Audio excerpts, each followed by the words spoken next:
ನಮಸ್ಕಾರ ಸ್ನೇಹಿತರೆ, ಹೇಗಿದ್ರೆ ಎಲ್ಲರೂ ಚೆನ್ನಾಗಿದ್ರೆ ಅನ್ಕೊಂಡು ಸ್ನೇಹಿತರೆ. ಎಲ್ರಿಗೂ ಮೀಡಿಯಾ ಅಪ್ಡೇಟ್ ಚಾನಲಿನ ಮತ್ತೊಂದು ವಿಡಿಯೋಗೆ ತಮ್ಗೆಲ್ರಿಗೂ ಸ್ವಾಗತ ಸುಸ್ವಾಗತ. ಸ್ನೇಹಿತರೆ, ಈ ಫೆಬ್ರವರಿ 10ರ ನಂತರ ವೃಷಭ ರಾಶಿಯವರ ಜೀವನದಲ್ಲಿ ಏನೆಲ್ಲ ಬದಲಾವಣೆಗಳನ್ನು ಕಾಣಲಿದ್ದೀರಿ? ಈ ಫೆಬ್ರವರಿ ತಿಂಗಳಿನಲ್ಲಿ ಉಂಟಾಗ್ತಿರುವಂತಹ ರಾಶಿ ಬದಲಾವಣೆಯು ಈ ರಾಶಿಯವರ ಜೀವನದಲ್ಲಿ ಏನೆಲ್ಲ ಬದಲಾವಣೆಗಳನ್ನು ತರಲಿದೆ? ಹಾಗೆಯೇ ಪ್ರತಿಯೊಂದು ಗ್ರಹ ಸಂಚಾರವೂ ಕೂಡ ಪ್ರತಿಯೊಂದು ರಾಶಿಯವರ ಮೇಲೆ ಸಾಕಷ್ಟು ಬದಲಾವಣೆಗಳನ್ನು ಬೀರಲಿದೆ. ಅದೇ ರೀತಿಯಲ್ಲಿ ಈ ಫೆಬ್ರವರಿ ತಿಂಗಳ ಉಂಟಾಗ್ತಿರುವಂತಹ ಗ್ರಹ ಸಂಚಾರದಿಂದ ನಿಮ್ಮ ವೃತ್ತಿ, ಆರೋಗ್ಯ, ವೈವಾಹಿಕ ಜೀವನ, ಆರ್ಥಿಕ ಸ್ಥಿತಿ, ಕೌಟುಂಬಿಕ ಜೀವನ, ಆರೋಗ್ಯ ಮತ್ತು ವ್ಯವಹಾರದಲ್ಲಿ ಏನೆಲ್ಲ ಬದಲಾವಣೆಗಳನ್ನು ಕಾಣಲಿದ್ದೀರಿ? ಯಾವುದರಲ್ಲಿ ಶುಭವಾಗಲಿದೆ, ಯಾವುದರಲ್ಲಿ ಬಹಳ ಎಚ್ಚರಿಕೆಯನ್ನು ವಹಿಸಬೇಕು, ಸಮಸ್ಯೆಗಳು ಇದ್ದರೆ ಆ ಸಮಸ್ಯೆಗಳಿಗೆ ಪರಿಹಾರಗಳೇನು ಎಂಬುದನ್ನು ಕೂಡ ಇವತ್ತಿನ ಒಂದು ವಿಡಿಯೋದಲ್ಲಿ ತಿಳಿಸ್ಕೊಡ್ತಾ ಹೋಗ್ತಾನೆ ಸ್ನೇಹಿತರೆ. ಆದ್ದರಿಂದ ವಿಡಿಯೋನ ಸ್ಕಿಪ್ ಮಾಡದೆ ಇಲ್ಲಿಂದ ಕೊನೆ ತನಕ ನೋಡ್ತಾ ಬನ್ನಿ. ಸ್ಕಿಪ್ ಮಾಡಿ ವಿಡಿಯೋ ನೋಡೋದ್ರಿಂದ ಅಷ್ಟು ಇನ್ಫಾರ್ಮೇಷನ್ ಅರ್ಥ ಆಗೋದಿಲ್ಲ ಸ್ನೇಹಿತರೆ. ಸೊ ಫಸ್ಟಿಂದ ಎಂಡ್ ತನಕ ವಿಡಿಯೋನ ವಾಚ್ ಮಾಡಿ. ಹಾಗೆ ನಮ್ಮ ಈ ವಿಡಿಯೋ ಇಷ್ಟಾಗಿತ್ತು ಅಂದರೆ ವಿಡಿಯೋಕ್ಕೆ ಒಂದು ಲೈಕ್ ಮಾಡಿ. ಯಾರಿನ್ನೂ ನಮ್ಮ ಚಾನಲ್ನ ಸಬ್ಸ್ಕ್ರೈಬ್ ಮಾಡ್ಕೊಂಡಿಲ್ಲ ಅವರು ಈಗಲೇ ಸಬ್ಸ್ಕ್ರೈಬ್ ಮಾಡ್ಕೊಳ್ಳಿ ಸ್ನೇಹಿತರೆ. ಸಬ್ಸ್ಕ್ರೈಬ್ ಮಾಡಿಕೊಂಡು ಪ್ರತಿನಿತ್ಯ ವಿಡಿಯೋ ವಾಚ್ ಮಾಡ್ತಿರೋರಿಗೆ ಥ್ಯಾಂಕ್ ಯು ಸೊ ಮಚ್ ಅಂತ ಹೇಳ್ತಾ, ಇನ್ನು ಈ ವೃಷಭ ರಾಶಿಯವರಿಗೆ ಈ ಫೆಬ್ರವರಿ ತಿಂಗಳಿನಲ್ಲಿ ಏನೆಲ್ಲ ಬದಲಾವಣೆಯನ್ನು ಕಾಣಲಿದ್ದೀರಿ ಅನ್ನೋದನ್ನ ಮೊದಲನೇದಾಗಿ ತಿಳ್ಕೊಳ್ತಾ ಬರೋಣ. ಹೌದು ಸ್ನೇಹಿತರೆ, ಈ ಫೆಬ್ರವರಿ 2026 ನಿಮ್ಮ ವೃತ್ತಿ ಜೀವನಕ್ಕೆ ಒಂದು ಮೈಲುಗಲ್ಲು ಅಂತಲೇ ಹೇಳಬಹುದು. ನಿಮ್ಮ 10ನೇ ಮನೆಯಲ್ಲಿ ಕುಂಭ ರಾಶಿಯಲ್ಲಿ ಅನೇಕ ಗ್ರಹಗಳು ಒಟ್ಟಾಗಿ ಇರೋದರಿಂದ ನಿಮ್ಮ ಸಂಪೂರ್ಣ ಗಮನವು ಕೆಲಸ, ಸಮಾಜದಲ್ಲಿನ ಗೌರವ ಮತ್ತು ಮಹತ್ವಾಕಾಂಕ್ಷೆಯ ಮೇಲೆ ಕೇಂದ್ರೀಕೃತವಾಗಿರ್ತದೆ. ನೀವು ಈಗ ತೆರೆಯ ಮರೆಯಿಂದ ಮುನ್ನೆಲೆಗೆ ಬರುವಂತಹ ಸಮಯ ಅಂತಲೇ ಹೇಳ್ಬೋದು. ಅದರಲ್ಲೂ ಹೊಸ ಉದ್ಯೋಗವಿರಲಿ ಅಥವಾ ಬಡ್ತಿ ಇರಲಿ, ನೀವು ಈಗ ಎಲ್ಲರ ಗಮನಕ್ಕೂ ಕೇಂದ್ರ ಬಿಂದು ಆಗ್ತೀರಿ ಅಂತಲೇ ಹೇಳ್ಬೋದು. ಆರ್ಥಿಕವಾಗಿ ನೀವು ಉತ್ತಮವಾದ ಸ್ಥಿತಿಯಲ್ಲಿ ಇರಲಿದ್ದೀರಿ.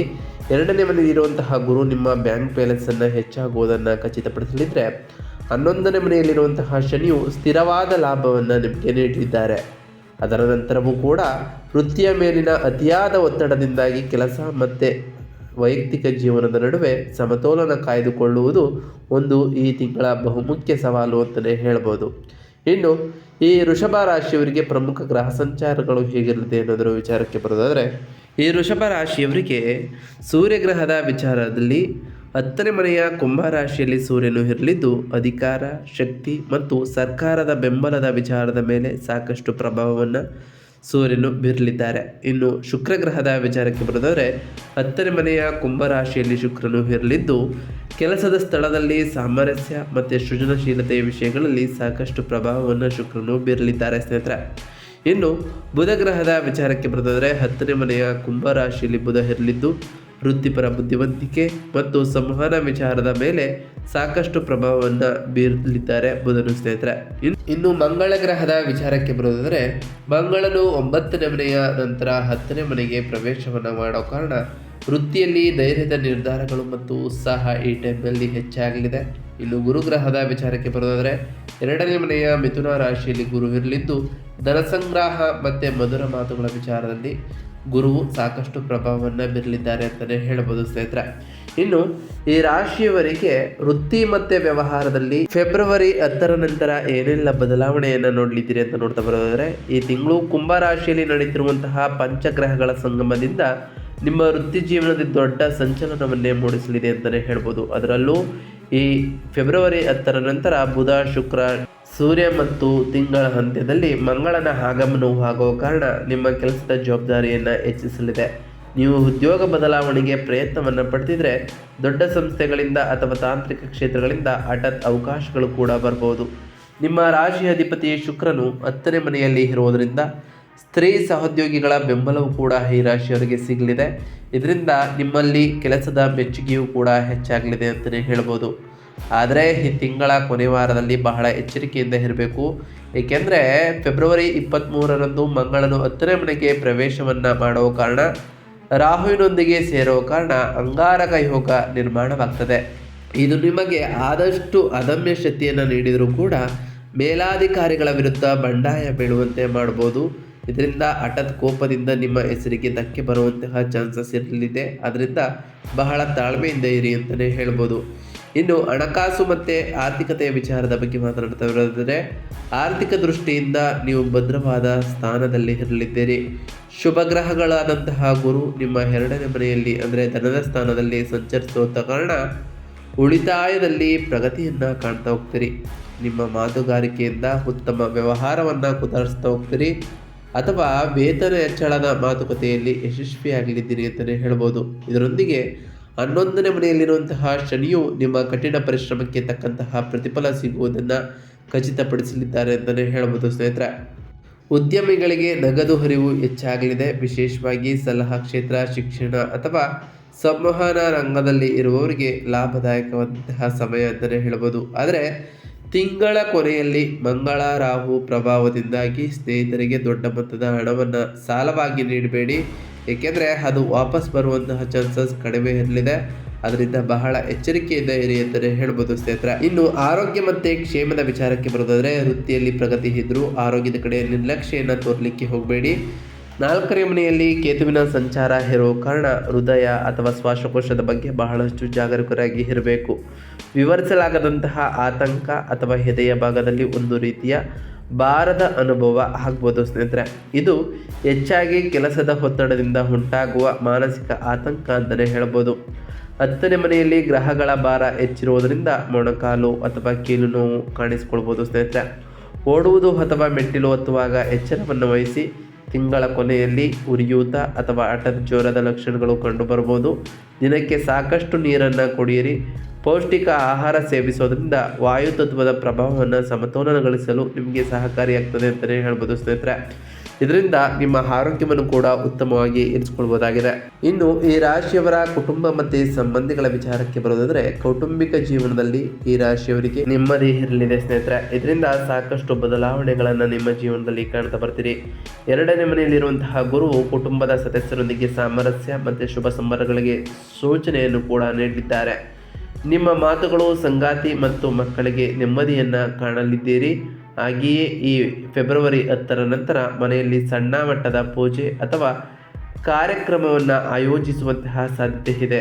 ಆದರೆ 4ನೇ ಮನೆಯಲ್ಲಿರುವಂತಹ ಕೇತು ತಾಯಿಯ ಆರೋಗ್ಯದ ಬಗ್ಗೆ ಸ್ವಲ್ಪ ಚಿಂತೆ ತರಬಹುದು ಅಥವಾ ಮನೆಯ ವಾತಾವರಣದಲ್ಲಿ ಒಂದು ರೀತಿಯ ಅತೃಪ್ತಿಯನ್ನು ಮೂಡಿಸಬಹುದು.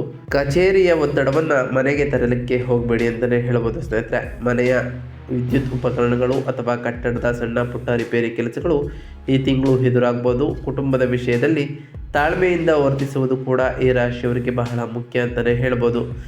ಇನ್ನು ಶಿಕ್ಷಣದ ವಿಚಾರಕ್ಕೆ ಬರೋದಾದರೆ ವಿದ್ಯಾರ್ಥಿಗಳಿಗೆ ಇದು ಮಿಶ್ರ ಫಲಿತಾಂಶದ ತಿಂಗಳು ಅಂತಲೇ ಹೇಳ್ಬೋದು. ಅದರಲ್ಲೂ ಈ ಫೆಬ್ರವರಿ 10ರ ನಂತರ 4ನೇ ಮನೆಯ ಕೇತು ಏಕಾಗ್ರತೆಗೆ ಭಂಗವನ್ನು ತರಬಹುದು ಅಥವಾ ಸದ್ಯದ ಓದಿನ ಬಗ್ಗೆ ಅತೃಪ್ತಿಯನ್ನು ಮೂಡಿಸ್ಬೋದು. ಪ್ರಾಥಮಿಕ ಶಿಕ್ಷಣದ ವಿದ್ಯಾರ್ಥಿಗಳು ಹೆಚ್ಚಿನ ಪರಿಶ್ರಮವನ್ನು ಹಾಕಬೇಕಾಗುತ್ತದೆ.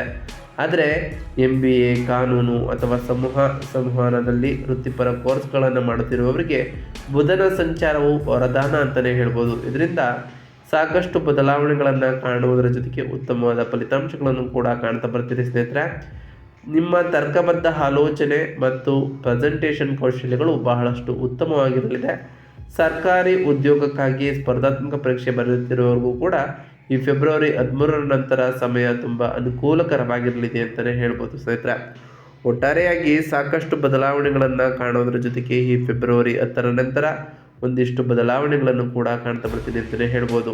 ಇನ್ನು ಈ ಫೆಬ್ರವರಿ ತಿಂಗಳಿನಲ್ಲಿ ಈ ವೃಷಭ ರಾಶಿಯವರು ಮಾಡಬೇಕಾಗಿರುವಂತಹ ಸರಳ ವೈದಿಕ ಪರಿಹಾರಗಳೇನು ಅಂತ ನೋಡ್ತಾ ಬರೋದಾದರೆ ವೃತ್ತಿಯಲ್ಲಿಗೆ ಯಶಸ್ಸನ್ನು ಉಳಿಸಿಕೊಳ್ಳಲು ಮತ್ತು ಕೌಟುಂಬಿಕ ಶಾಂತಿಗಾಗಿ ವೃಷಭ ರಾಶಿಯವರು ಪ್ರತಿದಿನ 4ನೇ ಮನೆಯಲ್ಲಿನ ಕೇತು ಪ್ರಭಾವವನ್ನು ತಗ್ಗಿಸಲು ಪ್ರತಿ ಬುಧವಾರದಂದು ಗಣೇಶನಿಗೆ ಗರಿಕೆಯನ್ನು ಅರ್ಪಿಸಿ. ಇದು ಮನೆಯಲ್ಲಿ ಶಾಂತಿಯನ್ನು ತರಲಿದೆ ಅಂತಲೇ ಹೇಳ್ಬೋದು ಸ್ನೇಹಿತರೆ. ಇನ್ನು ಪ್ರತಿದಿನ ಸೂರ್ಯನಿಗೆ ನೀರನ್ನು ಆರೋಗ್ಯದ ರೂಪದಲ್ಲಿ ಅರ್ಪಿಸಿ. ಇದರಿಂದ ವೃತ್ತಿಯಲ್ಲಿ ಅಧಿಕಾರ ಮತ್ತು ಸರ್ಕಾರದ ಬೆಂಬಲ ದೊರೆಯಲಿದೆ ಅಂತಲೇ ಹೇಳ್ಬೋದು. ವೃಷಭ ರಾಶಿಯವರಿಗೆ ಗೋ ಸೇವೆ ಅತ್ಯಂತ ಶ್ರೇಷ್ಠವಾಗಿರುವ ಕಾರಣ ಪ್ರತಿ ಶುಕ್ರವಾರದಂದು ಹಸುಗಳಿಗೆ ಹಸಿರು ಹುಲ್ಲು ಅಥವಾ ಪಾಲಕ್ ಸೊಪ್ಪನ್ನು ನೀಡಿ. ಇದು ನಿಮ್ಮ ರಾಶಿ ಅಧಿಪತಿಯನ್ನು ಶುಕ್ರನನ್ನು ಬಲಪಡಿಸಲಿದೆ ಅಂತಲೇ ಹೇಳ್ಬೋದು ಸ್ನೇಹಿತರೆ. ಪ್ರತಿ ಶನಿವಾರದಂದು ಓಂ ಶಂ ಶನೈಶ್ವರಾಯ ನಮಃ ಎಂಬ ಮಂತ್ರವನ್ನು ಜಪಿಸಿ. ಸಾಧ್ಯವಾದರೆ ಶನಿದೇವರ ದೇವಾಲಯಕ್ಕೆ ತೆರಳಿ ಶನಿದೇವರಿಗೆ ಪ್ರಿಯವಾಗಿರುವಂತಹ ಕಪ್ಪು ಎಳ್ಳಿನ ಬತ್ತಿಯನ್ನು ಹಚ್ಚೋದ್ರಿಂದ ಆ ಶನಿದೇವರ ಸಕಾರಾತ್ಮಕ ಪ್ರಭಾವಕ್ಕೆ ಒಳಗಾಗ್ತಾರೆ ಸ್ನೇಹಿತರೆ. ಹಾಗೆಯೇ ಈ ವೃಷಭ ರಾಶಿಯವರು ಗೋ ಸೇವೆ ಅತ್ಯಂತ ಶ್ರೇಷ್ಠ ಸೇವೆ ಆಗಿರೋ ಕಾರಣ ಪ್ರತಿ ಶುಕ್ರವಾರದಂದು ಸಾಕಷ್ಟು ಬದಲಾವಣೆಗಳನ್ನು ಕಾಣಲಿದ್ದೀರಿ ಅಂತಲೇ ಹೇಳ್ಬೋದು. ಇದು ನಿಮ್ಮ ರಾಶಿ ಅಧಿಪತಿಯಾದಂತಹ ಶುಕ್ರನನ್ನು ಇನ್ನಷ್ಟು ಬಲಪಡಿಸಲಿದೆ ಅಂತಲೇ ಹೇಳ್ಬೋದು ಸ್ನೇಹಿತರೆ. ನಾವು ತಿಳಿಸ್ಕೊಟ್ಟಿರುವಂತಹ ಈ ಎಲ್ಲ ಸರಳ ಪರಿಹಾರಗಳನ್ನು ಈ ರಾಶಿಯವರು ಮಾಡಿದ್ದೇ ಆದರೆ ನಿಮ್ಮ ಜೀವನದಲ್ಲಿ ಸಾಕಷ್ಟು ಬದಲಾವಣೆಗಳನ್ನು ಕಾಣ್ತಾ ಬರ್ತೀರಿ. ನೀವು ಅಂದುಕೊಂಡಿರುವಂತಹ ಕಾರ್ಯಗಳು ಕೂಡ ಯಾವುದೇ ಅಡೆತಡೆ ಇಲ್ಲದೆ ನೆರವೇರ್ತಾ ಬರ್ತದೆ ಸ್ನೇಹಿತರೆ. ಇದಾಗಿತ್ತು ಇವತ್ತಿನ ಒಂದು ವಿಡಿಯೋ ಸ್ನೇಹಿತರೆ. ವಿಡಿಯೋ ಇಷ್ಟ ಆಗಿತ್ತು ಅಂದರೆ ವಿಡಿಯೋಗೆ ಒಂದು ಲೈಕ್ ಮಾಡಿ. ಯಾರೇನೂ ನಮ್ಮ ಚಾನಲ್ನ ಸಬ್ಸ್ಕ್ರೈಬ್ ಮಾಡ್ಕೊಂಡಿಲ್ಲ ಅವರು ಈಗಲೇ ಸಬ್ಸ್ಕ್ರೈಬ್ ಮಾಡ್ಕೊಳ್ಳಿ. ಸಬ್ಸ್ಕ್ರೈಬ್ ಮಾಡ್ಕೊಂಡು ಪ್ರತಿನಿತ್ಯ ವಿಡಿಯೋನ ವಾಚ್ ಮಾಡ್ತಿರೋರಿಗೆ ಥ್ಯಾಂಕ್ ಯು ಸೋ ಮಚ್ ಅಂತ ಹೇಳ್ತಾ, ಹಾಗೆ ಕಮೆಂಟ್ನಲ್ಲಿ ಓಂ ಶನೈಶ್ವರಾಯ ನಮಃ, ಓಂ ಗುರುಭ್ಯೋ ನಮಃ, ಓಂ ಲಕ್ಷ್ಮೀನಾರಾಯಣಾಯ ನಮಃ ಎಂದು ಕಮೆಂಟ್ ಮಾಡಿ ಸ್ನೇಹಿತರೆ. ಶನಿ ದೇವರು ಗುರುದೇವ ಲಕ್ಷ್ಮೀನಾರಾಯಣ ನಿಮಗೆ ಆಯುಷ್ಯ ಆರೋಗ್ಯ ಸಮೃದ್ಧಿಗಳನ್ನು ಕೊಟ್ಟು ಕಾಪಾಡಲಿ. ನೀವು ಅಂದುಕೊಂಡಿರುವಂತಹ ಕಾರ್ಯಗಳು ಯಾವುದೇ ಅಡೆತಡೆ ಇಲ್ಲದೆ ನೆರವೇರಲಿ ಅಂತ ಆ ದೇವರಲ್ಲಿ ಕೇಳ್ಕೊಳ್ತಾ ಇವತ್ತಿನ ಒಂದು ವಿಡಿಯೋನ ಮುಗಿಸ್ತಿದ್ದೀನಿ ಸ್ನೇಹಿತರೆ. ಸಿಗ್ತೇನೆ ಮತ್ತೊಂದು ವಿಡಿಯೋದೊಂದಿಗೆ. Thank you for watching.